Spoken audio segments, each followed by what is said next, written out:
you. Don't make this any harder. I'm terrible with speeches. All right. But I do want to thank the Rock and Roll Hall of Fame for this acknowledgement. But yeah, most importantly, I want to thank the fans, because the fans are the ones that made it possible for us to get together tonight.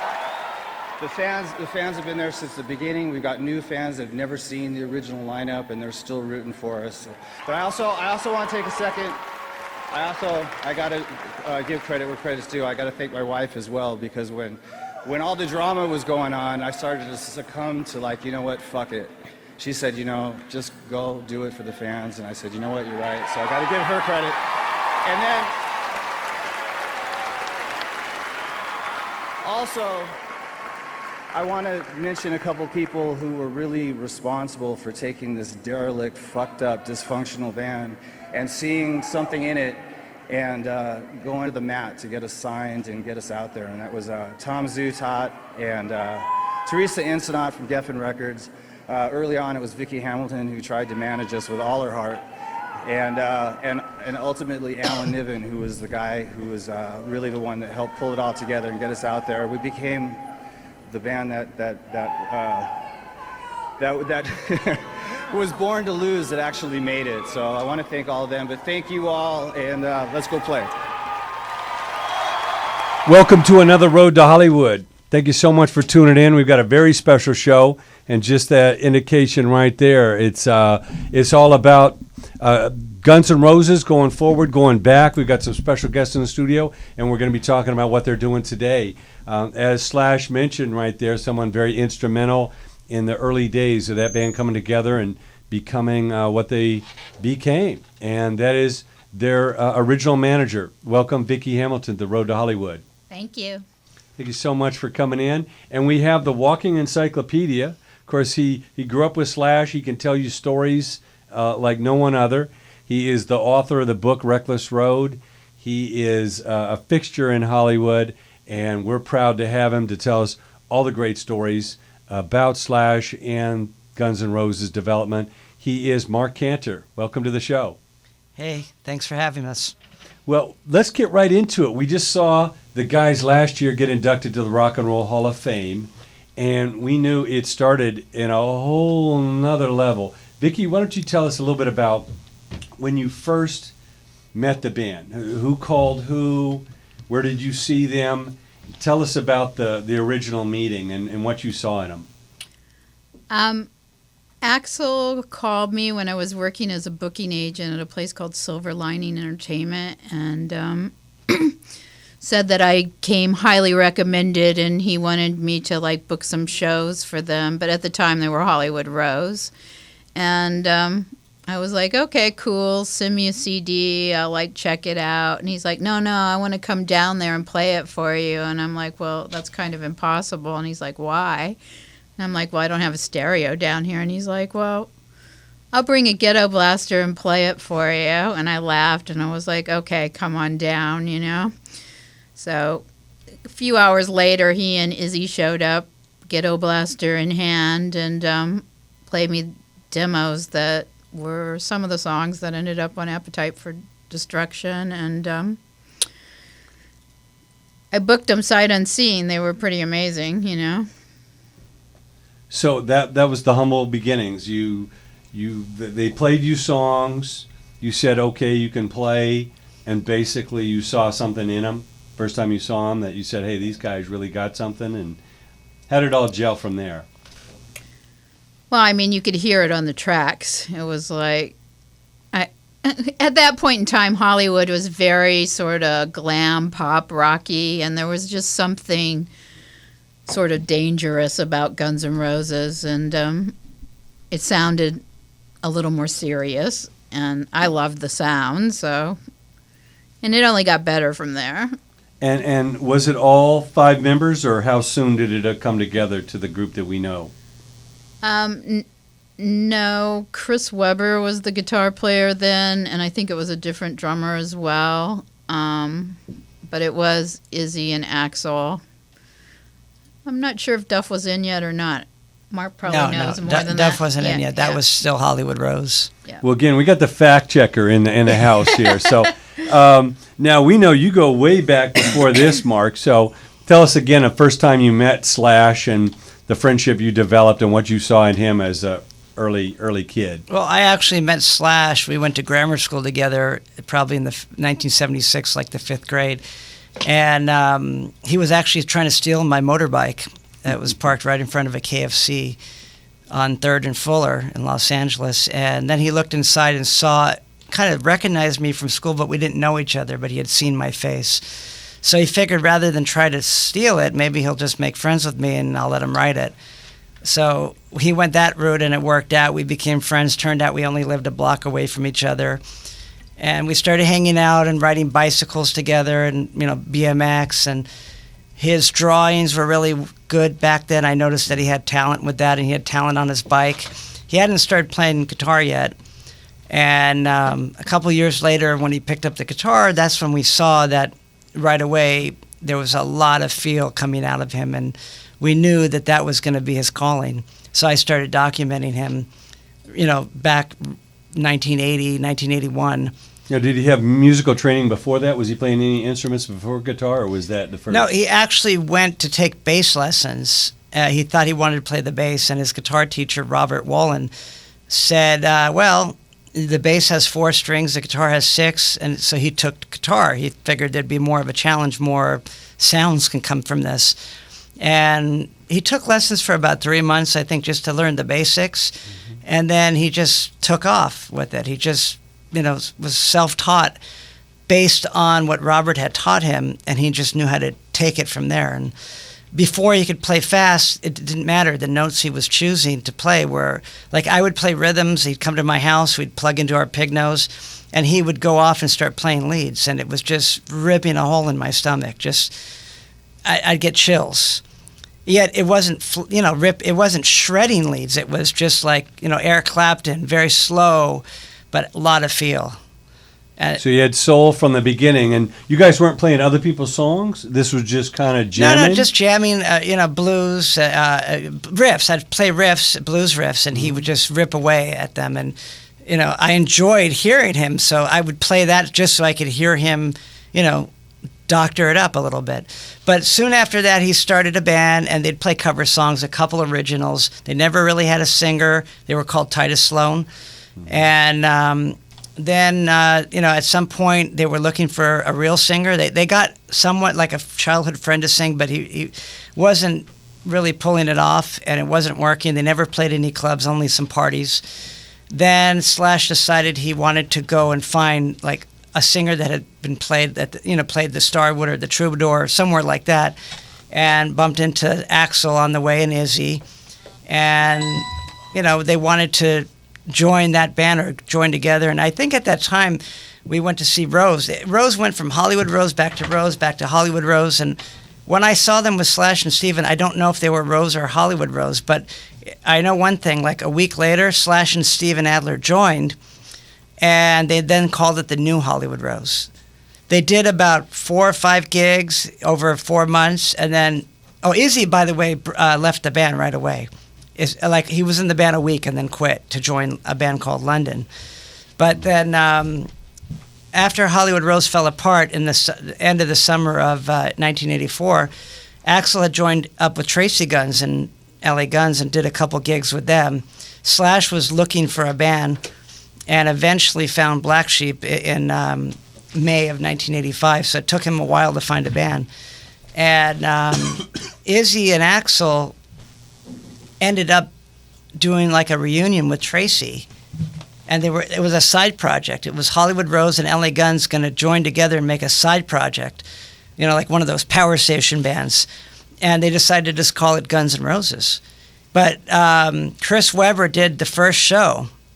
I don't remember where it was, but he did the first show because Slash wasn't able to make it. He had to work at Tower Video, and then so Slash didn't join that, and they got Tracy.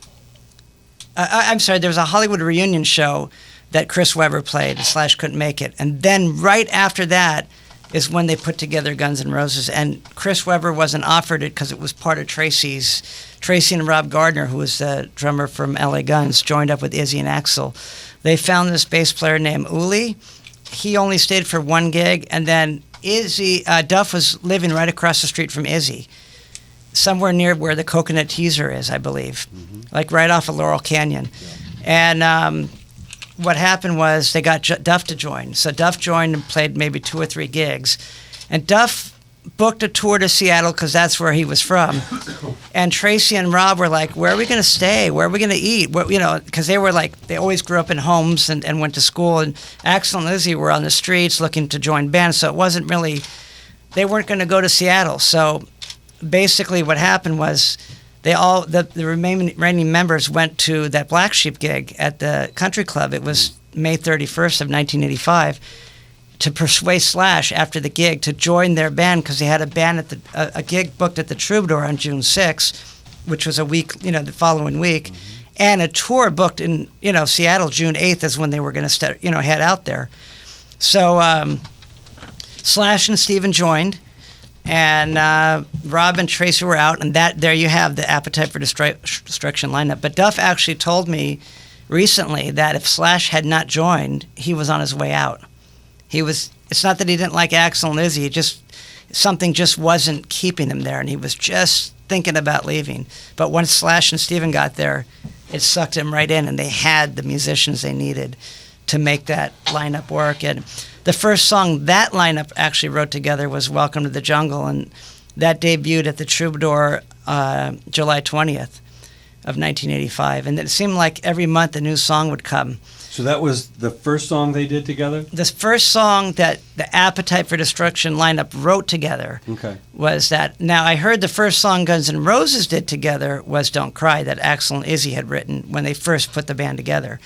And then in the next few months before, 4 months went by before Slash joined, Moved to the City showed up. They were playing Reckless and Shadow Your Love already from Hollywood Rose a year before. And Nice Boys Don't Play Rock and Roll, and that was already there. But I remember them doing "Bang the Drum" by Todd Rundgren. Yeah. So they were doing like "Hair of the Dog" and different songs like that. But Think About You and Move to the City, I believe, were and Don't Cry were the 3 Guns N' Roses songs that were there before Slash joined. And once he joined, then Welcome to the Jungle came. Then Rocket Queen debuted September 20th at the Troubadour of that same year, so that was like 2 months after, And then right after that, Paradise City at the Troubadour was on October 10th. They debuted it. And November 22nd was our first sold-out gig, and that was at the Troubadour, and that probably got Vicky's attention once it was sold out. I actually helped them place an ad for that, and that I was helping them with ads, and we were doing quarter-page ads for $288 in BAM magazine. But for that gig, we did a full-page ad for $1,250. Remember that price? And that was. I had already auditioned Slash for Poison too prior to that. Yeah, Vicky. There's a Poison story there because Poison had played with Hollywood Rose, and Matt Smith, the old guitar player, liked what Slash was doing. And became friends, and we all had the Aerosmith thing in common because we all liked Aerosmith. And when Matt got his girlfriend pregnant and was moving back to Pennsylvania, he suggested Slash for the job. And Vicky had Poison, and they were selling out all those clubs and just making the big silly string and everything. And Slash couldn't bring himself to join, but I made him go to the audition. They gave him the gig. And he actually said, because I was sitting there, he's like, okay, well, I'll do it, but I'm not going to say, hi, my name's Slash, and I won't wear all the makeup. Right. Yeah. Basically, that's what he said. I said it was a good stepping stone for him because even if you don't stay with the band, you might do a record with them, or, people will see who you are, you'll find a better gig. But he still wouldn't do it. And at that same audition, he was at CC. He said, I wasn't there at the audition, but he said, later he said CC was there, and he said he knew CC would get the gig anyways because CC looked more the part. So that was the Slash that happened somewhere before Black Sheep, like after he left Hollywood Rose and before Black Sheep. So I'm guessing, that was at the Keel rehearsal place, like off of somewhere Washington. Somewhere in the winter of '84 and to spring of '85. But then back to Guns. So they wrote Paradise City. Paradise City was put together, and all these songs sound like the record the first time they played it, right down to the guitar solo. So their first demo was amazing. They didn't need any producing. Yeah. They needed engineering to someone to grab the sound. Really, very little arranging was done. Very little. Okay, so Paradise City, October 10th, and then first sold that gig at the Troubadour was November 22nd. December 21st, they debuted Night Train at the Music Machine. 2 weeks later, they had a sold-out gig at the Troubadour, January 4th of 1986, and they debuted My Michelle. So they were on a roll, and then Vicky started getting involved with them right around that time, and then they played another sold-out gig at the Roxy. That was one of the first gigs that I started videotaping, and that was January 18th, and Vicky was in charge of them at that time. And nothing was debuted at that song except a song called Good Night Tonight that Izzy had put together that they only played for that one show, and they never played it again. After that, there was some trouble where they were living in the studio, and there was some rape charges, and they had a hideout in Vicky's house, and so they put together Out to Get Me based on the cops looking for them. And that debuted at the gig that Tom Zutaut showed up at, which Vicky Hamilton helped get him there. And that was February 28th. So that of 1986, that might be their most important gig. Although Tom did show up at the Roxy gig, but couldn't get in because the fire marshals wouldn't let him in. It was so overpacked. And Guns N' Roses had swapped with LA Guns at the last minute. LA Guns was opening, but Guns N' Roses decided they wanted to go on earlier instead, and LA Guns played after them. So Tom finally did get in, missed the GNR show, but he saw LA Guns, and Axl got up and did the cover of an Aerosmith song off Toys in the Attic, Adam's Apple, with LA Guns. So Tom did get to see just one speck of, glimpse of Axl at that gig, but it was the next gig that... Yeah, all the A&R people are at the Troubadour. There was maybe 12 A&R people there, and they were all standing outside because it was so loud, I remember. Wow. Yeah, Tom Zutaut said to me, if that guy can really sing, I'll sign him. I was like, oh, well, he can really sing. And yeah, Tom said he left after 3 songs. He knew he wanted the band, but he didn't want to give it. He wanted a poker face. He didn't want they were all looking to see what he wanted. They were trying to read his eyes. And the fact that he left early, they figured, maybe they're no good. They weren't really sure what to think about it because Tom played it smooth and left after 3 songs. So, but after that, there was they got signed. They got a little bit of money, not a lot, but they each had $7,500, but that was a lot of money to them. And they instantly bought equipment, clothes, and more drugs. And they went into a dark period. tattoos. And tattoos. Axl got his victory or death tattoo the day he got his money. I remember touching it that day at the Roxy. They did 2 shows at the Roxy on March 28th. There were supposed to be showcases for record companies, but Tom already scooped them up 2 days before that show on March 26th.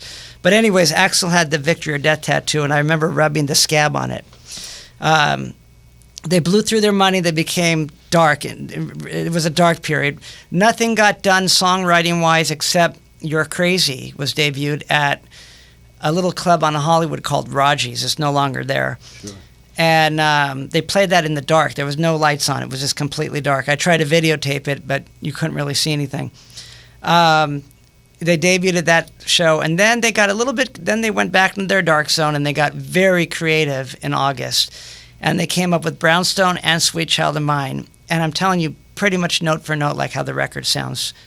The only leads that are different are after the end at Sweet Child, the leads are a little different. Other than that, all those guitar leads are the same. Same with Brownstone.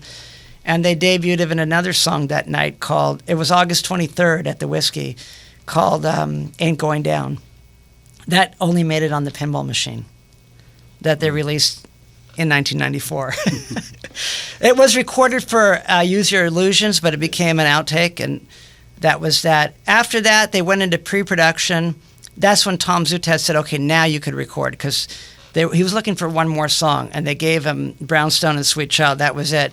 While they were rehearsing to get the band tighter to go in the studio so they wouldn't waste time, they came up with It's So Easy, which was written by Duff, and their friend Wes Arkean had something to do with it, and that was just that just finished it. After they had that song, they had it. That was it. They went into they went into production around December of '86, and they were done in March, and it was done. Incredible. Tell us, Vicky, what that evolution was like for you. Obviously, the band was dangerous. They seemed unhinged. Something was going to happen at any time. But tell us that evolution. When you saw them, the record companies coming, obviously you knew they had something, but what was your gut feeling? Well, all the labels were calling, and we went out to dinner with most of them and tried to go to the most expensive restaurant in town. And we had a lot of really good dinners and did a lot of meetings at the record companies. And, I had worked Motley Crue, so I kind of had seen how that went down. So I knew that this was on a similar roll. I mean, they were dangerous, and you knew you were watching a train wreck, but you couldn't really take your eyes off of it, and it was different and special. That's incredible, and this is before the internet, before cell phones, before all that. That's what's amazing. Is this was just pure word of mouth that the band was creating around town between the Troubadour and the Roxy and all this. Obviously, Band Magazine was around. I don't know if there's any write-ups, but this was truly fans talking. Well, there was some write-ups. There was some controversy with Music Connection. Do you remember that? They got the cover of Music Connection the same month they got signed, but before they got signed. Okay. And it was in March, and which is the biggest thing you could wish for as a band. Every 7-Eleven, they're out there in the stands. And something went wrong they didn't like the person interviewing them, and they all did it, and they were joking around. And for whatever reason, Axl didn't want that issue to come out. He wanted to cancel their whole interview, the cover shoot. How soon after the interview? Right after. The Music Connection worked quick. I believe. I don't know if they were every week or every 2 weeks. Every 2 weeks. Were they still every 2 weeks back then? Okay. Yeah. So they worked pretty quick to get a magazine out every 2 weeks. So, it just happened. But somehow the band convinced him to let it go. And it goes to show you that he never changed. People think he changed later on. Axl, if it's not right, he doesn't want it. There's no wine before it's time. And for whatever reason, he just didn't feel it. And it was the biggest opportunity they could have. He was walking away from it. And this was a feator story? Feature story. It ran with a little note that says, this feature runs against the wishes of, W. Axl Rose.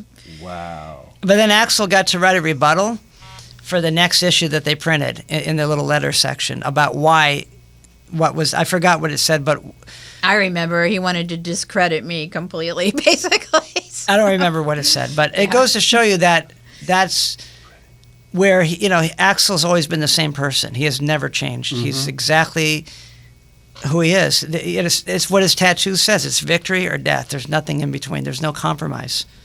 Wow. Well, we're just getting started. We've got Vicky Hamilton, the original manager of Guns N' Roses, besides, Motley Crue and Poison, all sorts of other incredible legendary bands. And we have Mark Cantor, childhood friend of Slash, the author of Reckless Road, and endless stories. I don't think any band of this stature has ever been documented like Mark has done. So we're really proud to have these guys. We're going to come back. We're going to talk about how this grungy, derelict band sleeping on the floors of Hollywood made it into the Rock and Roll Hall of Fame and sold hundreds of millions of CDs and albums. So we're coming right back with The Road to Hollywood. This is a message from IES right here.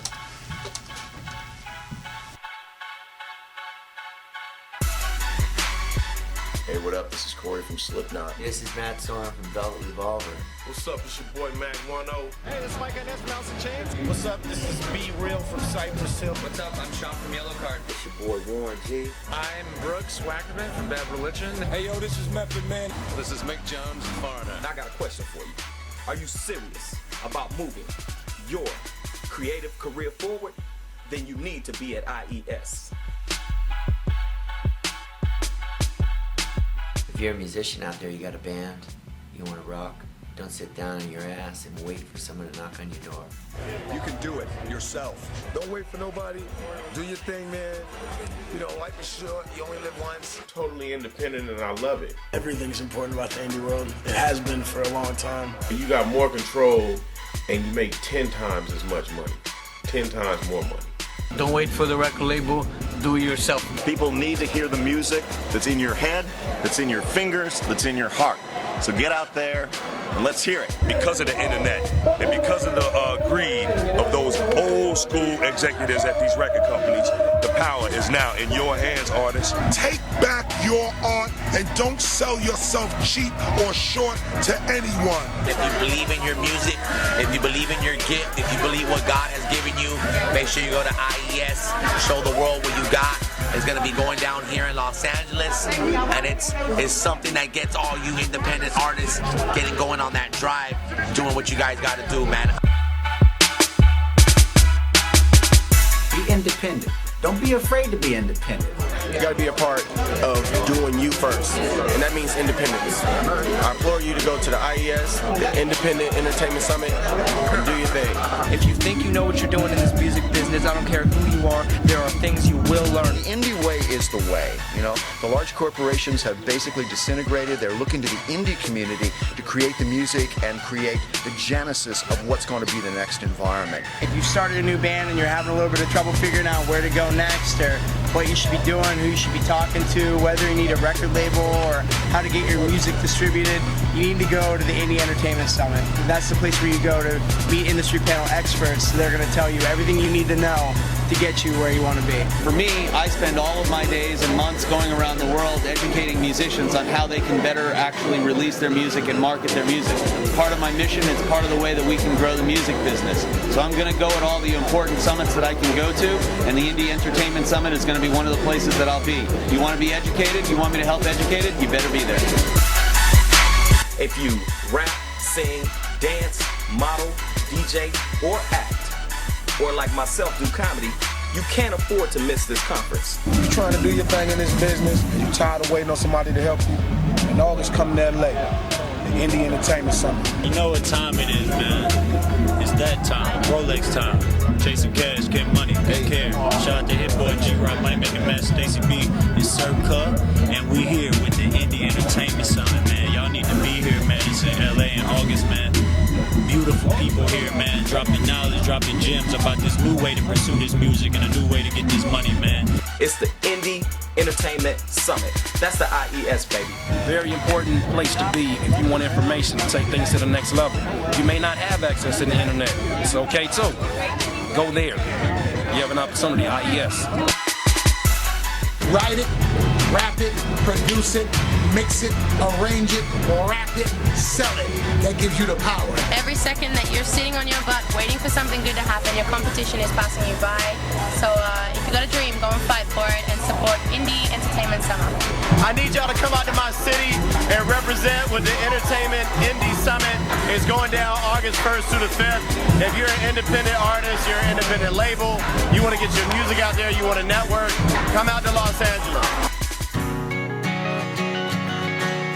All you gotta do is, if you want to blow up in this industry, go to IES conference in LA, Google it, you gotta be there. Showcases, panels, opportunities, everything that Indie Entertainment Summit does is something that is very much for today's music industry.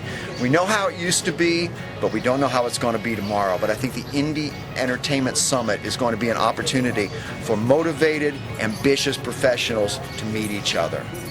Music business is a hard thing to break into. So you gotta do what you can. Check out IES, Indie Entertainment Summit. If you're gonna be anywhere, you need to be at IES, man, in LA, man. That's where it's gonna be at. It's going down just like that, August 1st through the 5th. IES, man. If you ain't going to IES, you ain't gonna live to be an artist. You know why? IES, feed your mind, feed your soul. Get a good lawyer. They'll teach you which way to go. If you're serious about your music, where do they need to be? You gotta be at IES, yo. What's that? Indie Entertainment Summit. You should check it out at IES.com. Hopefully this will become an annual event that we'll all be going to many years from now.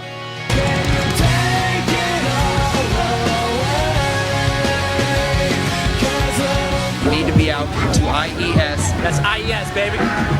Going down August 1st through the 5th. You have to check out IES. IES, show the world what you got. Ain't no excuses. It's now or never. It's your chance to show the world what you've got. IES. I hope I see you there. Indie Entertainment Summit, man. Surf Club, we gonna be there. Indie motherfucking Entertainment Summit. Be there, January. IES. Look for it online. The Indie Entertainment Summit. If you really think you got what it takes to stand out, you really want to make sure you stand out, you can show the world what you got at the IES, the Indie Entertainment Summit. IES, it's gonna be here in Los Angeles. Entertainment capital of the world. If you ain't there, you're nowhere. Welcome back to another Road to Hollywood. We've got a very exciting show tonight. We have Vicky Hamilton. She was the original manager of Guns N' Roses, worked with Poison, Motley Crue, so many other great groups. She's going to be talking a little bit about some of the artists that she's managing now and some of the great artist development work she does. And we have Mark Cantor. He is the childhood friend of Slash. He documented the rise of Guns N' Roses from a garage band in Hollywood to being the biggest group in the world at that time, and now in the Rock and Roll Hall of Fame as one of the biggest rock groups in history. And Mark, please show us the cover of your book, Reckless Road, and talk about some of the great pictures that you took. Well, yeah, this book, Reckless Road, covers the first 50 gigs that the band played in Hollywood, and that's just, I saved the flyers and the tickets, and I made sure I took photos of everything and wrote down the dates and recorded the show. So I transcribed what they said between the songs. This is the new one. I just wrote it today, blah, blah, that kind of stuff. So it's very intimate, and you really feel like you're there. I'm not a professional photographer, but I'm an amateur photographer, and I know what I wanted. I'm more of a director, so I know what I wanted. And the photos that I took are very intimate. They're very candid. And they were my friends. Not only did I like the music, they were my friends. So it was easy. Like this, this is like a beggar's banquet photo right there that you're looking at. And that was 5 days before they got signed. And where was that? That was at Fender's Ballroom. Fender's in Long Beach. Yeah, March 21st, 1986. Now, who were they opening for at that Johnny show? Thunders. Oh, I was there. Yeah. That was incredible. And that photo right now you're looking at is from UCLA. And they did a gig. That was the second time they ever played Welcome to the Jungle. It was a frat party in the daytime. They got offered that job the night before, and they played the Troubadour. So that's very raw. Just, a bunch of... Right now, the next photo that's coming is a picture. The only picture I have with me and the whole band, it was from... Robert John shot it. It was from the Appetite for Destruction photo session. I just happened to be in the studio. That was a recording studio where they were recording it, and they were taking pictures. And I thought, I have 10,000, maybe 15,000 photos of the band, but never with one with me in it. So I sat in, took the picture. I didn't realize it was going to end up being on the back cover of Appetite. And that was at Rumbo Recorders? Yeah. So obviously I'm not on the back cover, but it's the same photo shoot. So that's kind of a special photo for me. This next photo, they opened for Cheap Trick at Long Beach, 1986, while they just started the recording of Appetite. So it's pretty raw. Slash only used that guitar for 2 or 3 gigs, and then he hawked it in. It was gone. The next photo is actually when they were out of the club scene and already famous. This was from 1989 at the Cat House. It was a week before the Rolling Stones gig. And it was right here on Highland Avenue. Yeah, they shot that. They also shot It's So Easy, a video shoot there, but it is a club gig, so I did document it. And in 1989, they only played 6 gigs, I think, and 4 with the Rolling Stones and these 2, and they might have done 2 in Japan. So it was a rare time to see the band in 1989. But this, captures them after they were famous, so that this is a little bit different than the rest of my book. I sell these fine art prints on my eBay store at Mark Cantor. You could search it for Mark Cantor, one word, MarcCanter. This is Slash backstage at the Roxy. It's the only photo I took that night. After that, that night I videotaped the gig, so I was in and out with photos, but that's just like an intimate moment right before they went on. That was at the height before they got signed. And Vicky's first gig of managing them. There's Duff at the Troubadour the night they debuted My Michelle. That was January 4th of 1986. So that's just, I like the colors in that photo. It's pretty cool. Fantastic. This is another picture from that same gig, and that banner that was in the background, I actually bought that for them. And they used it for about 5 gigs, and then it disappeared. I wish I still had it. This was at the Cat House, too? No, this is at the Troubadour. Troubadour? Yeah, the night they debuted My Michelle. I remember them watching it off in my swimming pool, and that the landlord had a complete cow about that. Let's see, what else do we got here?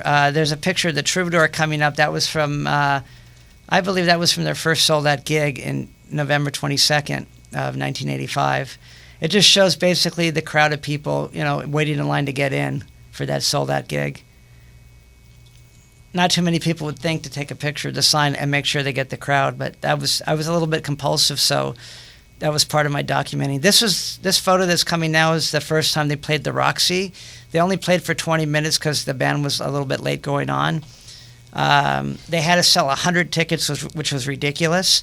And, half hour before the gig, I was outside selling those tickets for like $5 a piece just so we wouldn't eat all the money. Mm-hmm. So that's a very, that shot was taken from the side of the stage. I always try to get them from the shoe to the head, because that's the way I like to see bands. Like Aerosmith was my favorite band, and they look good because they lean a certain way. And, Bruce Springsteen looks good from the waist to the head, not full body. So it's what you're into is what you do. So I guess, not even thinking about it, I was shooting them like I wanted to see everything, not just their faces or their shirts. Sure, the full thing. Now, where was this one taken? This was a crazy gig. That was when I knew the band was going to make it. That was at the Street Scene. There was 2,000 people. Wow. It was in 1985. And it was just a riot, right? No, there was 2 street scene gigs that they played, but that was the first one in 1985. They were supposed to they were open for Social Distortion, so there was a lot of punkers in there. Nobody knew who Guns N' Roses were, and they were supposed to go on at 5:30. They didn't go on until 8 because everything was late. So the punks were just getting crazy and spitting at them. Like, what are these guys doing? I'm waiting for my band. And here these guys come with Les Pauls and, makeup and a little glam, but still rock. And it's not what they wanted. And they were throwing food at them and shaking the stage. But after 3 or 4 songs, they had won that crowd over. And they maintained the stage. They handled that crowd. And after that is when I realized that they can do it. They can play stadiums, because what I saw was crazy. Before that, they played for maybe 200 people. And this gig, there was 2,000 crazy people, and they basically won them over. Mm. Now tell us a little bit about the riot. What was that gig? That also, by the way, that was the first time Slash used a Les Paul in Guns N' Roses at that gig, which she bought from Howie. So what happened at the following street scene? What caused the following street scene was a year later. The band had already been signed. They had already been on KMET a little bit and KNEC, and so there was more momentum. They opened up for Poison, so it was like, now there was like 8,000 people there probably. And people knew who they were. And there was big, giant yellow canisters of water that were made to use to be barricades. And somebody was pushing them over, and the water was shorting out the electrical system, and the fire marshal said that's it. So they only played 3 songs, but it was absolutely nuts. People were throwing things on stage. There was 40, 50 people on stage. It was just a circus. So the fire marshal pulled the plug and everybody went crazy. That was it. The band left, and that was it. But Poison, they cleaned everything up, got everything working, and Poison did play their gig, and I actually videotaped that. Did they get out okay with their gear? Guns N' Roses? Yeah. It's kind of sad, though, because the street scene was like a really cool thing, Wasn't and it the now they greatest? can't do it anymore. It's just one knucklehead killed the whole event. Yeah. But that might have been the last year they did the street scene, is it? I think it was, yeah. But I remember the street scene where you could stand in the middle of a street, and no matter what direction you looked, there were people as far as you could see. It's like 1 million people downtown. And it was free. And it was the most amazing time. And by the way, you can get the book at recklessroad.com or also at my eBay store, like I said before. If you go to eBay and search Mark Canner, one word, you'll see it. Or just search Reckless Road, and I got a bunch of listings on there, so they'll pop right up. The book is highly recommended. You can't, live without it. If you're a Guns N' Roses fan or just a fan of rock and roll or music in general, to see the evolution of a band literally go from, baby to adult, in those few short years. Mark really documented it. Now, Mark, what was the exact moment you said I gotta really start listing everything? Because obviously you've been taking pictures of Slash, but at what point did you really start? Day one, way before Guns N' Roses. It was Slash who I was following. Okay. When I met the rest of the guys, I realized that they were equally as good, and together they were a force to be reckoned with. So I never did anything differently. I saved the very first flyer from the very first Titus Sloan concert. Mm. So, and I taped those gigs and I took pictures. So nothing changed when I saw, but I did see all these good songs, and to me they were like Led Zeppelin. I thought they can't write a bad song. So it's if they can stay alive, eventually somebody will see this and they will get signed. I didn't think it would be as big. I thought they'd be like Nazareth, have a gold record and be an underground cool band, maybe have a song on the radio. But MTV kind of blew that right through the roof, and the rest is history. Yeah. Vicky, No, I mean, when they made that Paradise City video, even though they were opening for Aerosmith, all people saw was them playing a stadium, and they imagined that this is a stadium band at that point. Right. Well, they were a stadium band at that point. It was So Vicky, they started to outdraw Aerosmith right around that time period, and it wasn't a happy day for Aerosmith. Right. Well, of course, I was at the Rolling Stone shows, and I know there was a lot of controversy and everything around that, with Axl and the lyrics and everything. Vicky, I mean, is it possible to manage this group at that point, or was it just you were just trying to shepherd the madness into a collective whole? Well, you can't manage the unmanageable, you know. But I tried to keep track of where everybody was and have them at, I mean, we were 3 hours late to sign the recording contract. It was, quite a job to get them all in one place at the same time. Now, why Geffen? Why was the deal there better than any other of these other labels? Well, I actually wanted to wait to sign until they played that show at the Roxy. They signed with Geffen 2 nights before the Roxy show, where we turned the house twice, and there were a lot of A&R people that came to that show and were very upset with me. But basically, Tom Zutaut was very smart. He took them back to his house and played Aerosmith records with them all night long and bought them dinner. And the next morning, they were living with me at the time. The next morning, they kind of announced to me that they were signing with Geffen, so. I remember, I think I heard Chrysalis offered them more money, but they wanted to go with Geffen because they thought they could make a better record with Tom. Mm-hmm. Yeah, the meeting at Chrysalis had not gone too smooth a few days prior, so. Then I think they told what's her name if she went down the street naked. Yeah, Susan Collins, but it wasn't Susan. They liked her. It was Ron Fair that they were not so keen on. Yeah. Well, any stories about how they chose Mike Klink or about the recording of this album? I know a little bit about that. Mike Klink had engineered on Strangers in the Night, the UFO live record, which is probably one of the best records, Desert top 5 for sure, even if it wasn't a live record, just on principle. And everyone, that was common knowledge. So that guy's got to be good because that's the best, sounding record there ever was before Appetite. So he was more of an engineer, and he was just now getting into producing. So Tom thought that would be a perfect match because he knows how to capture the sound, and he wasn't big-headed. So he listened to the band, heard what they were about, and knew how to grab it.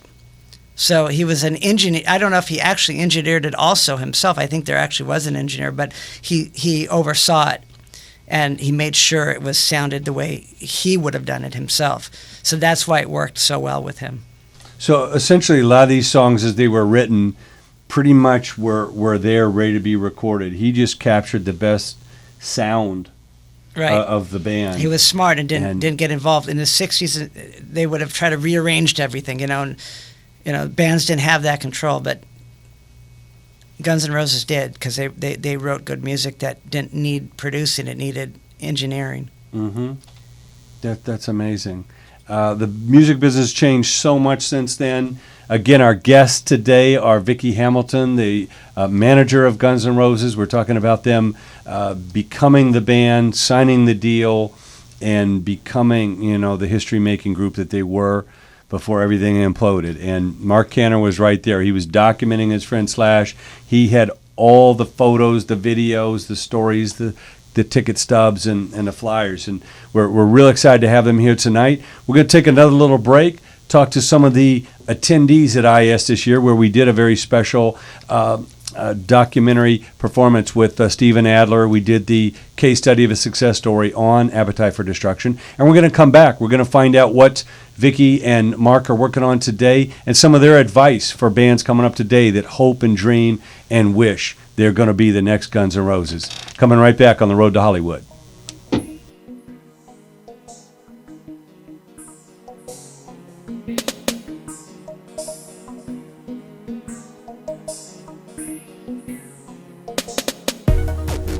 From Sisters Doe, and this is my first experience to this wonderful occasion, which is the IES Festival Independent Entertainment Summit. And I believe all you bands out there should definitely come to this, because we got the best opportunities. On one day I learned more than I did about the music business in my whole life. And I mean, I'm only 19, so I still got a lot to learn, but in one day I learned so much. We got to meet people and experience talks by Ricky Rocket from Poison, representatives from Pink Floyd, Megadeth, bloody Motor, everything. It was just a great Kiss. Bloody, I love Kiss, they're my favourite band. So all you bands out there, come to the Entertainment Summit next year, and it's going to get bigger and better every year. We loved it, and it was a great opportunity for us. We're Sisters Doe, and we'll see you next time. IES is the best. If you guys want to meet the people who are going to launch your career, take it forward. If you guys want to learn the things you need to learn to get your career off the ground, come to IES next year. This was great. We absolutely loved it. Check us out. There's so many people you can meet on a professional level, personal level. It's really cool to come out here and just have a great time. There's a wealth of information. Each day you go home tired of how much stuff you've learned. It's going to explode. Yeah. The Indie Entertainment Summit is something that you cannot miss. It's based right here in LA. It's a fantastic opportunity. You'll meet people you never thought you'd shake hands with. It's awesome. We loved it. We'll be back again. Thank you. Hey guys, if you get a chance to check this out, definitely go for it. If you're in a spot where you're not signed yet, or maybe you are and you have more to learn, there's always more to learn. Come here if you want to meet up with some industry professionals. You get a chance to actually sit down one-on-one with them at a table. Get to see some performances, get to make new friends from all over the place. There's dudes from Australia, all the way over from Mexico. I'm from Illinois myself. I flew across the country, so you meet a lot of great people. Bring cards and just trade with people, instantly bring some CDs. It's a great experience. I would recommend it. Go for it.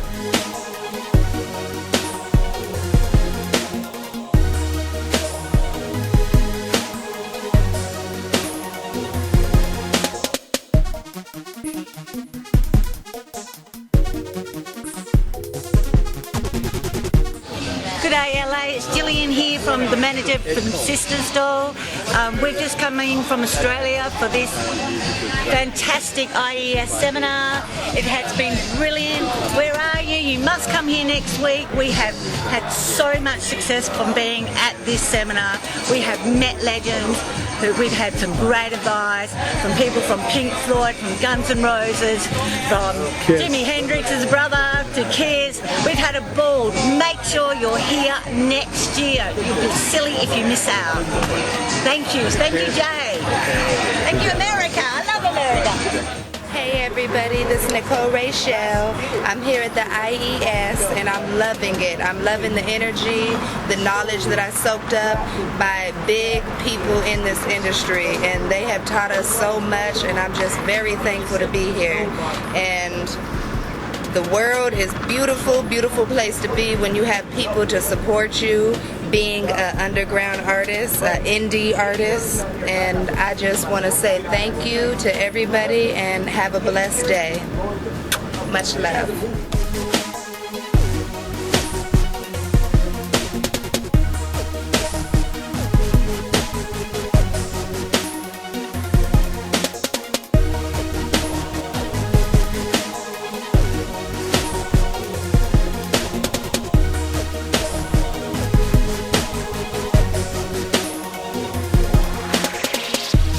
What's What's up, everybody? It's Tab C from Nashville, Tennessee. Listen to me.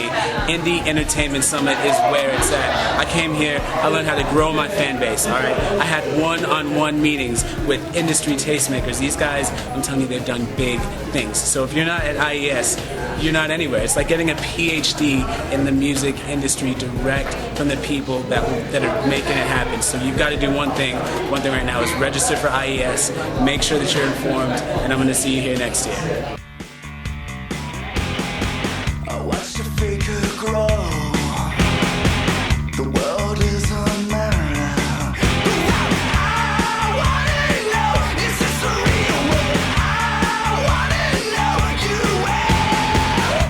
Give a rattle to the baby now. All the 90s are shaking a baby now. I wanna know, is this a free world? I wanna know you will. Truth is just like Welcome back to the Road to Hollywood. Very special show tonight. We've been reminiscing about the rise of one of the most incredible rock bands in history. It is Guns N' Roses. We have people here that were there every step of the way. This is Mark Canner, growing up with Slash, writing the Reckless Road book, which you got to check out. It is one of the greatest documentations of the rise of any success story. And Vicky Hamilton, you just heard her band, The Art.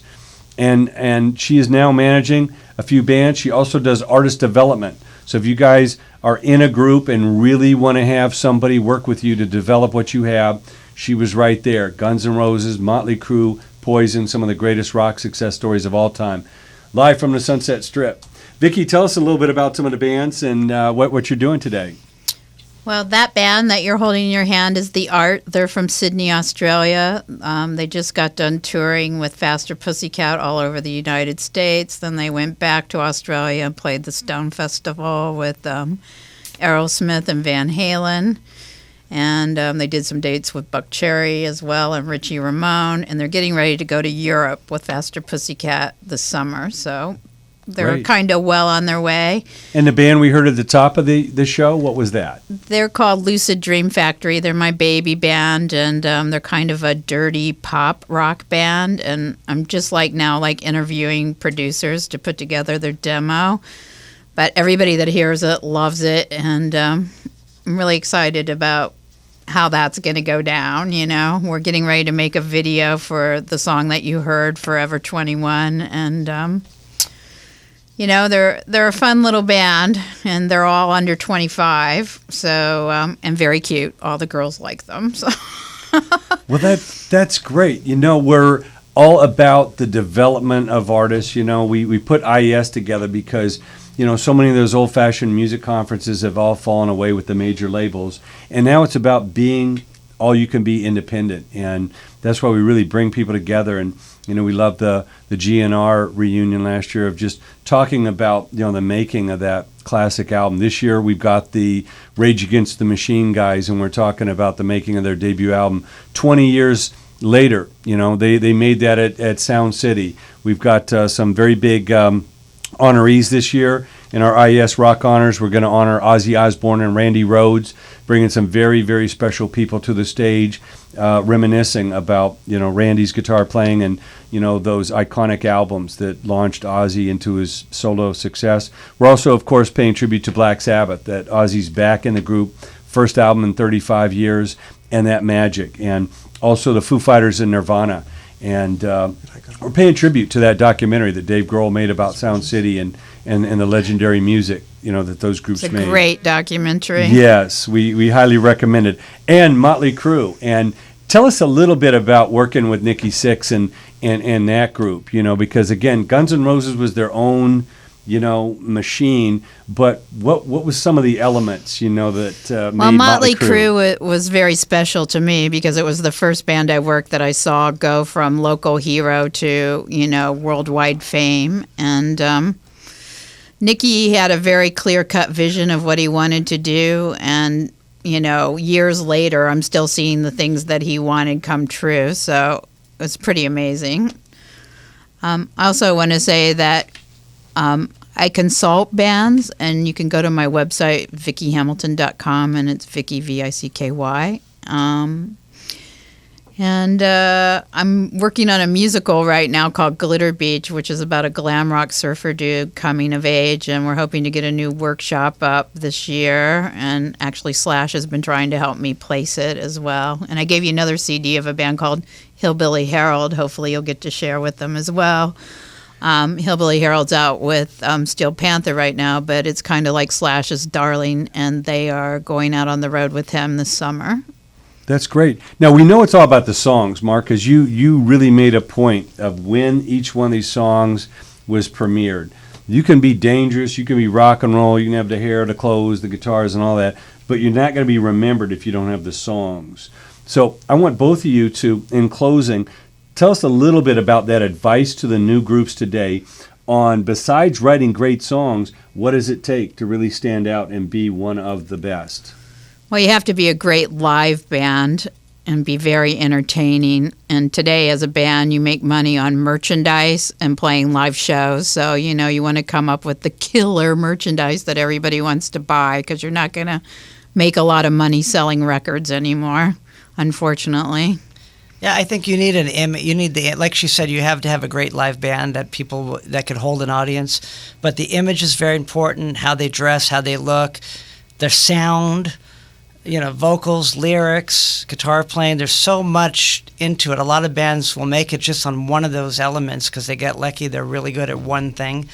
But I think if you have all of that, you have a much better chance. Social media is very important too. The fifth member of the band should be a really sharp social media person. And there's a billion bands out there on social media. So, again, you've got to have your image. You've got to have your team together.